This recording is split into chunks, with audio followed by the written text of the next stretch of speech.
Bonjour à toutes et à tous et bienvenue dans l'école du futur. Au programme aujourd'hui, il bouscule la Silicon Valley et vous en avez forcément entendu parler, qui est Sam Altman, le fondateur de ChatGPT. On voit ça dans un instant. Et puis elle a une idée derrière la tech, c'est Dorit Naon. Bonjour Dorit, qui est avec nous et qui va nous accompagner tout au long de cette émission. De quoi on va parler aujourd'hui avec vous? Hello, aujourd'hui on va faire un état des lieux sur la reconversion professionnelle.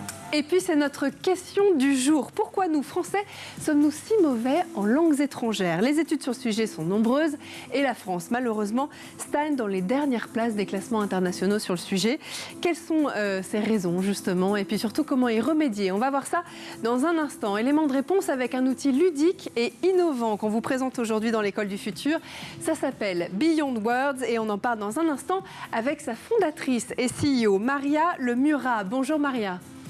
Bonjour, merci de m'avoir invité. On est ravis de vous avoir dans l'émission. On en parle dans un instant, mais d'abord, focus.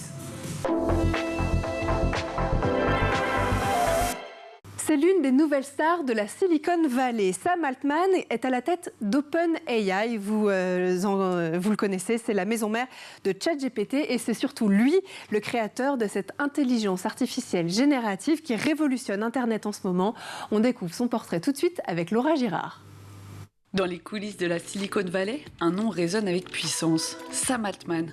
Né en 1985 à Chicago, il est rapidement devenu l'un des pionniers de l'industrie technologique. Après avoir intégré l'université de Stanford à San Francisco, il décide de tracer son propre chemin et quitte ses études en 2005, bien avant de les terminer. Cette même année, Sam Altman cofonde Loopt, une application révolutionnaire qui permet aux utilisateurs de partager leur géolocalisation. L'application connaît un succès fulgurant, atteignant rapidement 5 millions d'utilisateurs. En 2012, il décide de vendre Loopt pour 43 millions de dollars.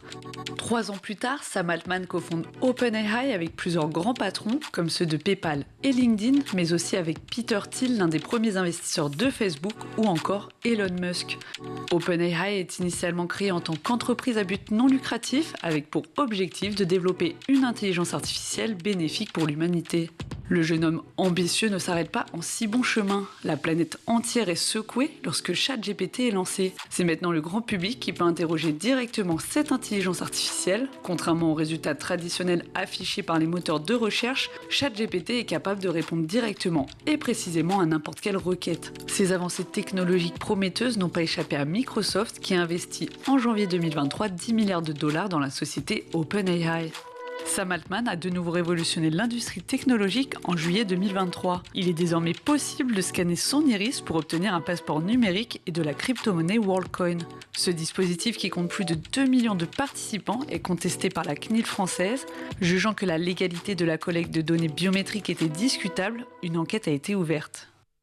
C'est pour proposer une alternative efficace et innovante aux méthodes traditionnelles que l'organisme de formation Beyond Words lance un outil d'apprentissage innovant. Basé sur la réalité virtuelle, il permet ainsi aux apprenants d'apprendre une langue étrangère en immersion face à des locuteurs natifs et virtuels. On va voir ça dans un instant.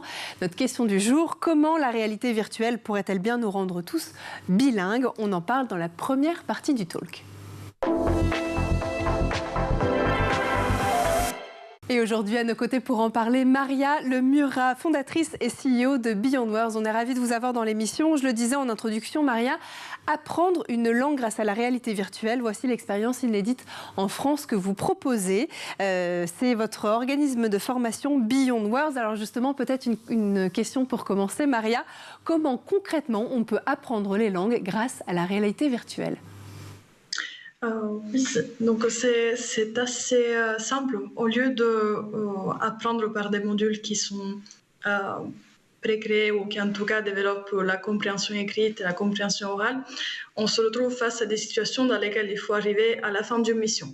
Donc on porte le casque et on se retrouve dans une boulangerie, à un entretien de travail, à l'aéroport, et il faut arriver à communiquer avec la personne en face de nous.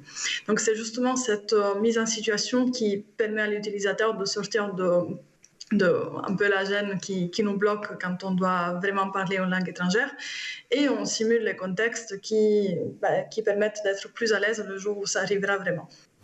Alors justement, il faut le souligner aussi, c'est une grande première dans le secteur de la formation, la réalité virtuelle, qui est généralement, on peut le dire, plutôt associée à des cours de conduite, aux procédures de sécurité aussi. C'est une technologie qui s'ouvre à de nouvelles perspectives, de nouveaux horizons. Oui, oui, tout à fait. Justement, avant de créer l'application, on a dû faire quelques recherches parce que très honnêtement, on n'en pouvait plus d'avoir des stagiaires qui apprenaient une langue pendant des années et qui n'arrivaient jamais à la parler. Donc, ils connaissaient tout le vocabulaire par cœur, toutes les règles de grammaire par cœur. Et puis, au moment de parler, il y avait ce blocage. Donc, on est allé chercher ailleurs dans les technologies existantes qui pouvaient faciliter la mise en situation. Et c'est là qu'on a découvert la réalité virtuelle qui était plutôt utilisée dans le domaine de la médecine et des transports, justement simulation de conduite ou simulation d'opérations chirurgicales. Et là, on s'est dit pourquoi pas adapter ça à l'apprentissage des langues. Quels en sont les avantages spécifiques justement de la réalité virtuelle pour apprendre les langues? Qu'est-ce qui fait que pour vos apprenants c'est différent par rapport à des méthodes plus traditionnelles? Il y a plusieurs avantages.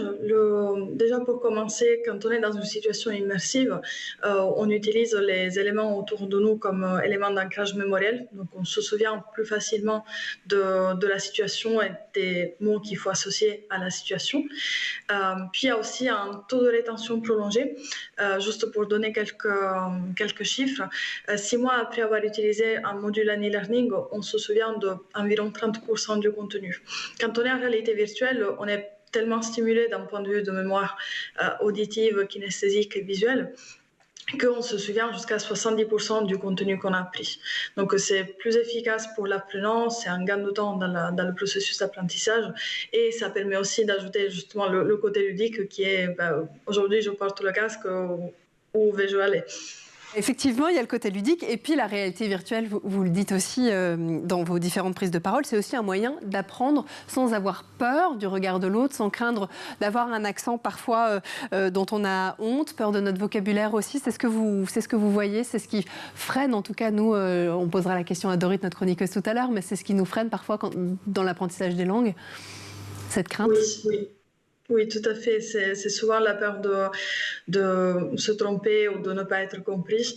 Et plus on grandit, plus cette peur devient importante chez nous. Et justement, l'objectif, c'est à travers ce système de reconnaissance vocale et scène immersive, d'enlever cette peur. Et pour me connecter au sujet de tout à l'heure, l'IA générative, nous sommes justement en train d'intégrer l'IA générative à notre solution parce que c'est vraiment un outil essentiel pour pouvoir personnaliser davantage le parcours de l'étudiant. Donc, dans les prochains développements de l'outil, on aura non seulement bien évidemment la VR avec la reconnaissance vocale, mais aussi un rapport d'analyse qui indique sur les axes linguistiques, donc syntaxe, grammaire, prononciation et aussi compréhension culturelle, quelles sont les pistes d'amélioration. Et comme ça, on va lier deux technologies, VR et IA générative. Merveilleux. Et puis on le rappelle aussi, cette technologie, l'intelligence artificielle aussi, fait qu'on ne juge pas les apprenants. Je parlais tout à l'heure des accents des apprenants. Ça brise aussi cette barrière de la peur, de la honte. Ça fait la différence aussi auprès des apprenants que vous rencontrez. Ils ont plus d'aise quelque part à apprendre une nouvelle langue ?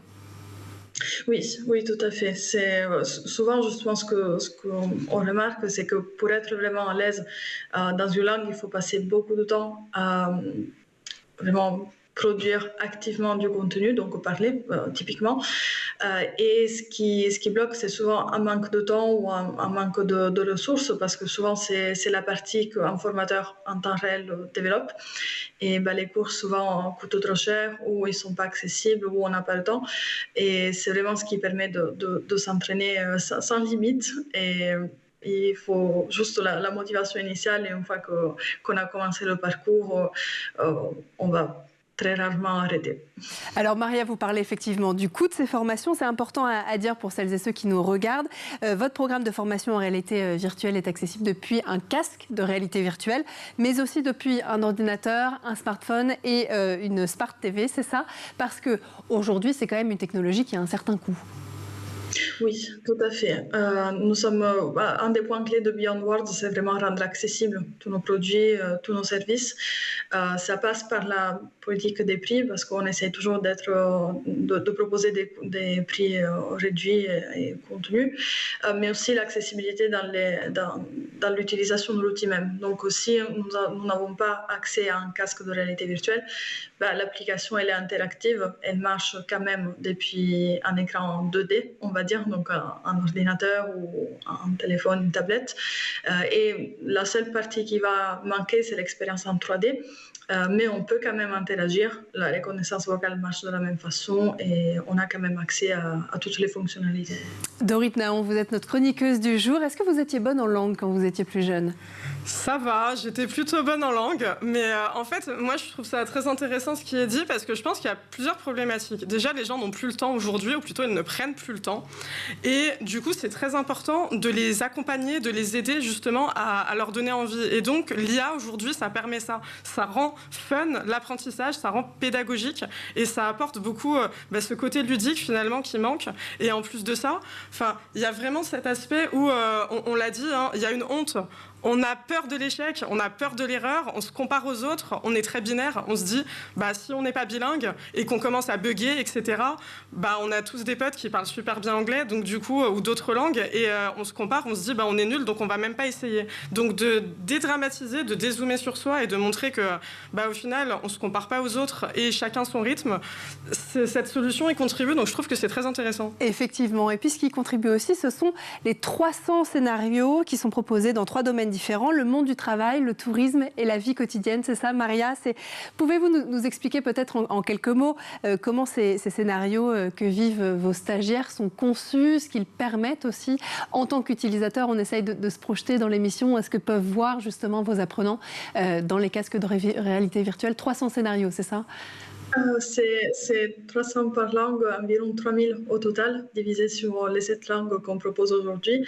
La personne qui va suivre le parcours, donc que ce soit un stagiaire ou un apprenant, parce qu'on distribue aussi aux écoles aujourd'hui, en gros, aura 2 choix. Procéder par type de situation ou par niveau.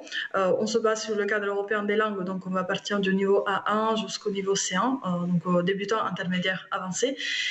Et on pourra filtrer par type de niveau ou sinon par situation. Et si on choisit, par exemple, si on a un voyage de prévu et on souhaite passer par toutes les étapes du voyage, donc de l'arrivée à l'aéroport jusqu'à l'arrivée à l'hôtel, jusqu'à visiter un lieu touristique, on pourra vraiment sélectionner les scènes et on va se retrouver à l'aéroport. On devra demander où est la sortie, où récupérer les bagages, où prendre la navette. Et au fur et à mesure, on va rencontrer des personnes qui vont nous poser des questions et on devra répondre pas avec un simple oui-non, mais il faudra vraiment structurer une réponse. Et si jamais la phrase n'est pas correcte ou il manque des parties, l'objectif pour nous, c'est vraiment de ne pas bloquer la personne. Donc, il y aura plutôt des petites scènes qui vont simuler des malentendus. Par exemple, on va demander de répéter, ou sinon, dans le cadre de la boulangerie, on a demandé un pain au chocolat, on se trompe dans la prononciation, on nous donne une baguette à la place. Donc, c'est toujours essayer de mettre en situation, mais aussi montrer que si on se trompe, c'est pas grave. On trouve toujours une solution pour avancer. Quand on se trompe, c'est pas grave, effectivement. Et puis si on s'arrête un instant aussi sur l'enjeu de formation professionnelle des jeunes qui nous regardent, on l'a dit, l'essor de ces nouvelles technologies, l'intelligence artificielle, la réalité augmentée et virtuelle ne cesse d'augmenter. Ça représente aussi, Maria, un vivier de nouveaux métiers en pleine croissance aussi, comme des concepteurs 3D, j'imagine, pour créer vos plus de 3000 situations en réalité augmentée, des développeurs, des chefs de projet aussi. La filière recrute aujourd'hui ? Oui, pour notre choix, c'était assez particulier parce que quand on a commencé le développement de l'appli, on avait 2 choix. Justement, passer par le développement 3D, donc sur Unity ou d'autres moteurs, et passer plutôt par la modalité jeu vidéo, ou sinon réalité virtuelle immersive. L'objectif pour nous, c'est vraiment de reproduire le plus possible la réalité virtuelle immersive. Donc, on tourne vraiment les scènes avec des caméras sur des lieux qui existent vraiment, avec des personnes qui existent vraiment. Et on espère qu'un jour, quelqu'un en voyageant puisse se dire « Ah oui, ça, je l'ai vu dans l'application. C'est vrai que ça existe vraiment, ce lieu. » Donc, en effet, c'est vrai que c'est un métier qui recrute. Nous adhérons aussi à l'Émeraude numérique qui groupe justement pas mal d'acteurs dans ce domaine. Et c'est vrai que c'est une filière en pleine croissance. Pour le développement de notre appli, on est plutôt sur de la réalité virtuelle immersive, mais c'est vrai que les concepteurs 3D sont très recherchés aujourd'hui. Et bien justement, on va continuer à parler de la formation professionnelle sur ces métiers-là, de ces technologies qui révolutionnent complètement le secteur de l'apprentissage des langues et puis de l'éducation. Et puis aussi, on va essayer de comprendre pourquoi les Français sont-ils si mauvais en langue. Mais d'abord, on va faire un tour du côté de la planète tech. Images, vidéos, c'est le Zap et c'est l'œil d'Edouard Deniot.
See where you are. Now you're in it. Oh! Let me see. There's a fish in Yeah, there. walk around, walk around. Oh, they said hi to the camera. Look, it's an octopus. It's an octopus in the sky. Который полюбил всем сердцем. Он изменил мою жизнь, а я в благодарность принес ему славу лучшего промышленного центра Российской империи конца XVIII века. Я...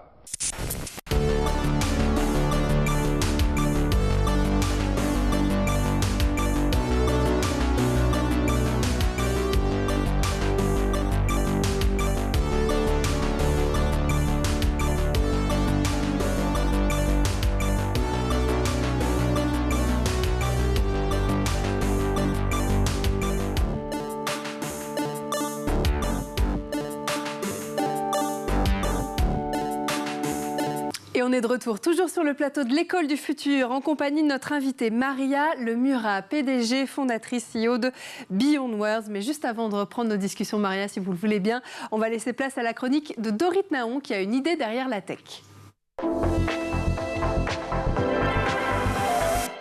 Dorit, merci encore d'être avec nous aujourd'hui. Vous allez nous parler de reconversion professionnelle. Dites-nous tout. Aujourd'hui, 6 Français sur 10 se sont reconvertis selon une étude de l'association ADI. C'est plus de la moitié des salariés en France. Pourtant, il y a toujours des clichés sur la reconversion. Si vous avez un CV, vous avez été vendeur, puis graphiste, puis agent immobilier, vous êtes tout de suite catégorisé instable par beaucoup d'entreprises. Ils en déduisent que vous allez venir faire du tourisme, rester quelques mois et aller voir si l'herbe est plus verte ailleurs parce que vous avez la bougeotte. Sauf que c'est faux, c'est des biais à déconstruire, des idées reçues et des préjugés, et surtout c'est totalement déconnecté de la réalité du monde du travail actuel de penser comme ça. Alors justement, quel est l'état aujourd'hui quel est l'état du monde du travail, et est-ce que vous diriez que c'est un terrain propice à la reconversion? La réalité, c'est que les gens ne veulent plus bosser dans la même boîte de 18 à 65 ans. Voilà, c'est ça qui se passe aujourd'hui dans le monde du travail. Ils veulent découvrir de nouveaux univers, de nouveaux métiers, comparer préparer, apprendre, découvrir. Et oui, ça, quand on est une entreprise, il faut l'accepter. Elle est morte l'époque de nos grands-parents où on avait des parcours hyper linéaires. Et c'est pour ça qu'aujourd'hui, on peut plus se permettre d'avoir des entreprises qui disent à un candidat « Vous avez trop d'expérience, c'est quoi votre problème ?» Non, ils ne sont pas instables, c'est juste le monde du travail, l'approche du travail, les envies qui évoluent. Et en plus, le candidat qui a beaucoup d'expérience, ou qui vient d'un autre domaine, il a un spectre différent à apporter, une nouvelle vision, et c'est super intéressant pour une entreprise, plutôt que d'avoir une armée de robots qui se ressemblent tous. Et je crois justement que vous avez des chiffres assez éloquents pour illustrer tout ça. Tout à fait. 9 Français sur 10 ont envie de changer de vie et de métier d'après un sondage Nouvelle Vie Pro. C'est quasiment tous les Français, en fait. 28% se sont déjà lancés, mais 64% n'osent pas encore franchir le cap. Si on regarde du côté des cadres, il y a pas mal de rêves aussi. Près de 6 cadres sur 10, 56% souhaitent changer de voie professionnelle. Et enfin, on finit avec la génération Z, donc ces jeunes qui sont nés entre 95 et 2010. 44% ne se voient pas faire le même job toute leur vie, selon une étude Pôle emploi. Alors justement, comment on peut accompagner, encourager les salariés à la reconversion et puis à quel type de reconversion aussi ? Alors déjà, c'est la responsabilité des RH d'observer, de détecter les talents, de voir quand un poste est trop petit pour une personne ou qu'elle a une personnalité qui est plus adaptée pour plus de responsabilités ou des missions qui vont être différentes. On parle alors de mobilité interne qui fait totalement partie d'une reconversion et ça permet de fidéliser les talents au lieu qu'ils s'ennuient, se désengagent et finissent justement par aller voir ailleurs. Et quitter le navire, ça fait aussi partie de la reconnaissance et de la valorisation qui, rappelons-le, est la base du management. En fait, le secret, c'est surtout de dépénaliser la reconversion, d'arrêter de penser que si on embauche une personne, c'est pour un poste X et donc qu'elle doit remplir sa mission, entre guillemets, et y rester toute sa vie. Là, on parle de souplesse, d'ouverture d'esprit et finalement de bienveillance. Et je pense aussi, à titre très personnel, qu'il faut faire un pas vers les équipes pour casser le tabou sur le sujet, en fait, parce qu'il y en a un, vraiment. Ça reste difficile aujourd'hui pour un employé d'aller voir son manager et de lui dire « je veux changer de service ». On a l'impression de le trahir ou de faire quelque chose de mal. C'est important d'installer une safe place, finalement, pour que les gens soient à l'aise. Toujours enlever cette idée de culpabilisation. Voilà, ça c'est vraiment très très important de mettre les gens à l'aise sur ce sujet-là. Alors justement, si on revient un instant sur la reconversion externe, admettons que je veuille me reconvertir, ce qui n'est pas encore le cas aujourd'hui, je me plais beaucoup, mais admettons dans quelques années, vers qui je peux m'adresser, quelles sont les structures qui peuvent m'accompagner ? Il y en a pas mal, c'est la bonne nouvelle. Déjà, on peut s'adresser à Pôle emploi, qui a un vaste catalogue de structures qui proposent des reconversions. Sur le site de Pôle emploi, par exemple, vous avez énormément de fiches métiers. Je dis pas ça pour vous, Philippine, mais vous avez énormément de fiches métiers sur les débouchés, les cursus possibles, le salaire. Ensuite, on peut aller sur les forums de l'emploi pour s'informer, pour être sûr qu'on n'a pas idéalisé un métier, parce que c'est toujours le risque. Quand on se dit qu'on a une idée en tête sur un métier, on peut se faire une fausse idée. Donc, maximiser les chances en s'informant, c'est très important. On peut aussi faire des enquêtes métiers. Par exemple, si vous visez un job de graphiste, il ne faut pas hésiter à en solliciter plusieurs pour faire une petite interview sur la routine, les tâches, les missions.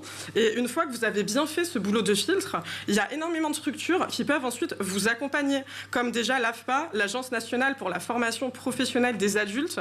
Il y a aussi les formations du GRETA, le groupement d'établissements publics locaux d'enseignement. Et si on a des jeunes de moins de 25 ans qui nous écoutent et qui veulent se reconvertir, rapprochez-vous de vos missions locales. Il y en a dans toutes les villes de France. Elles font un travail formidable et j'embrasse très fort Myriam Bernoussi, qui a été mon assistante sociale de la mission locale il y a 10 ans à Nice. Merci beaucoup, Dorit Naon. Et puis nous, on va continuer à parler de l'apprentissage des langues et de comment elles sont justement influencées par les nouvelles technologies qui les bouleversent. On voit ça dans la seconde partie du talk. Les études le montrent, les Français et la langue de Shakespeare, ça fait décidément deux. Elles montrent aussi à quel point les Français ont du mal lorsqu'on leur demande autre chose que de localiser Brian. Mais heureusement pour nous, la réalité virtuelle révolutionne justement ce secteur de l'enseignement et de la formation. Sommes-nous donc sauvés ? C'est la question qu'on va continuer de poser à Maria Lemura, la fondatrice et PDG de Beyond Words. Maria, alors une autre question, effectivement, selon le baromètre EPI, qui est la plus grande étude mondiale sur les compétences en anglais, la France n'est pas très bonne élève. Elle se place à la 24e place en Europe sur 35 pays. Pourquoi les Français sont-ils si mauvais en langue ? Faute peut-être à la manière dont les langues sont enseignées à l'école ? Je dirais que la cause principale, c'est un écart entre ce qui est enseigné et après la façon dont on utilise la langue. Quand on est à l'école, il y a beaucoup de problématiques à prendre en compte, par exemple la gestion de la classe, le temps à disposition, le fait d'avoir les évaluations nécessaires pour pouvoir évaluer l'étudiant à la fin de l'année. Et donc ce qui est appris reste plutôt théorique pour que justement ce cadre d'enseignement et suivi puisse être facilité. Donc on reste vraiment dans les règles de grammaire, le vocabulaire à apprendre, des listes à mémoriser, sans forcément mettre en contexte ce qui est appris. Et on se retrouve souvent avec des classes qui sont très nombreuses, des étudiants qui n'ont pas tout le temps envie d'intervenir parce que d'autres camarades pourraient se moquer d'eux ou tout simplement ils sont un peu timides ou ils n'ont juste pas envie pour mille raisons. Et le résultat, c'est qu'avec le temps, on oublie un peu pourquoi on apprend une langue, qui est pour communiquer avec quelqu'un. C'est la base de l'apprentissage d'une langue. Donc, moins on est en contact avec des personnes qui vont vraiment avoir besoin de cette langue, plus on oublie qu'il y avait une raison à la base pour laquelle j'ai reçu un livre d'anglais à étudier à la maison. Et c'est ça qui fait qu'au final, on apprend plus avec l'expérience directe quand on est adulte et quand on se retrouve dans un cas où on doit vraiment utiliser l'anglais que dans un cadre où on a peu d'occasions pour être en situation réelle. L'interaction, effectivement, la clé pour apprendre les langues de manière efficace. Je voudrais, Maria, si vous voulez bien, qu'on fasse un saut dans le temps et revenir au début de Beyond Words, puisque vous avez, dans une autre vie, été enseignante. Vous avez fait le constat que les cours traditionnels, effectivement, n'étaient pas forcément assez interactifs, pas forcément assez immersifs aussi pour les enfants, que ça ne fonctionnait pas. C'est alors à Londres, sur le Salon international de l'éducation, le BET Show, que vous avez compris l'immense potentiel des scénarios immersifs, de la réalité virtuelle aussi. Qu'est-ce qui s'est passé à ce moment-là dans votre tête pour que vous veniez justement à inventer Beyond Words ? C'est une vie qui ne s'est pas encore achevée parce que j'enseigne encore à l'université de Paul Valéry Montpellier 3. Mais j'interviens sur le cours de communication numérique. Mais ce qui s'est passé, c'est tout simplement, j'ai vu des personnes porter un casque et simuler c'était dans le cadre des transports, c'était des simulations de conduite. Et tout simplement, je me suis dit, pourquoi pas ? Qu'est-ce qu'il faut pour arriver à l'objectif qui est proposer un outil immersif pour l'apprentissage des langues. Et c'est là justement que j'ai pu voyager un peu parce que j'ai été aussi au Portugal où la réalité virtuelle était déjà déployée dans d'autres domaines. L'objectif, c'était vraiment essayer de proposer un outil assez interactif, assez intéressant pour que les utilisateurs puissent arriver jusqu'au bout et surtout avoir envie de parler. Ce qui me manquait à l'époque, c'était vraiment les compétences techniques. Donc, j'ai fait une mini-reconversion interne, c'est-à-dire que je me suis formée pour la gestion de projets informatiques et la gestion des équipes, parce que justement, comme vous l'avez dit, j'étais formatrice à l'époque, donc je n'avais pas ce type de compétences. Et puis, petit à petit, et avec beaucoup de tests, beaucoup de recherches, on a mis au point les parcours qui font aujourd'hui Beyond Words Vers. Alors justement, vous le dites aussi, apprendre par le jeu, par l'immersion, c'est au cœur de votre pédagogie. Et c'est aussi ce qu'on dit souvent pour les langues, pour les jeunes, les séjours linguistiques, les semaines passées dans des familles d'accueil aussi à pratiquer des langues étrangères. Apprendre par le jeu, par l'immersion, c'est justement ça le secret pour assimiler une nouvelle langue, du vocabulaire, un accent aussi. C'est ce que vous constatez ? Oui, certainement. C'est ce qui encourage en tout cas à continuer le parcours et sortir un peu du cadre où il faut absolument atteindre un objectif chaque jour pour avoir l'impression d'avoir progressé. Parfois, on a l'impression d'avoir progressé juste avec un petit élément qui peut être... Hier, je ne me souvenais pas de ce mot, aujourd'hui, je m'en souviens. Ou hier, je me suis trompée sur ce verbe, aujourd'hui, je ne le fais plus. Mais ce n'est pas un grand objectif qui fait qu'on ait envie de continuer. Il faut vraiment avancer par petits pas. Et justement, la proposition du parcours sous forme de jeu permet d'encourager et aussi diminuer le taux d'abandon, qui est souvent un problème pour les outils numériques d'apprentissage des langues. On commence avec beaucoup de motivation et puis petit à petit, on perd la motivation et donc on abandonne. Proposer une variété d'outils et de scénarios permet justement de réduire ce risque. Pour celles et ceux qui nous écoutent, qui nous regardent, comment on peut faire pour bénéficier justement de vos formations ? C'est une très bonne question. Il y a plusieurs parcours possibles. On distribue aujourd'hui aux entreprises et aux écoles, aux universités aussi. On n'est pas encore sur un public B2C parce qu'on a plutôt choisi des parcours qui suivent des objectifs donc en entreprise ou à l'école. Toutefois, on a aussi la possibilité d'avoir accès à l'outil si on s'inscrit via les outils de formation professionnelle destinés aux particuliers, par exemple mon compte formation. Donc il y a ces moyens-là et bientôt on va distribuer aussi aux organismes de formation, donc d'autres instituts qui forment aux langues. Et ben voilà, on sait comment faire maintenant. On arrive déjà à la fin de cette émission où vous l'aurez remarqué, la réalité virtuelle transcende désormais les barrières géographiques, culturelles et même linguistiques. Elle met aussi à plat les craintes d'un accent bancal, tulle ridicule aussi qu'on a pu tous connaître un jour à l'école pour offrir au contraire un environnement bienveillant et d'apprentissage interactif et stimulant. C'est ce que vous êtes venu nous présenter aujourd'hui, Maria Lemura. Vous êtes la fondatrice et CEO, on le rappelle, de Beyond Words. Merci beaucoup d'avoir été avec nous, Maria. Merci aussi à vous, Dorit, d'avoir été là et nous avoir accompagnés tout au long de cette émission. Merci à vous de nous avoir suivis et puis nous, on se retrouve dès demain dans l'École du Futur. Ciao.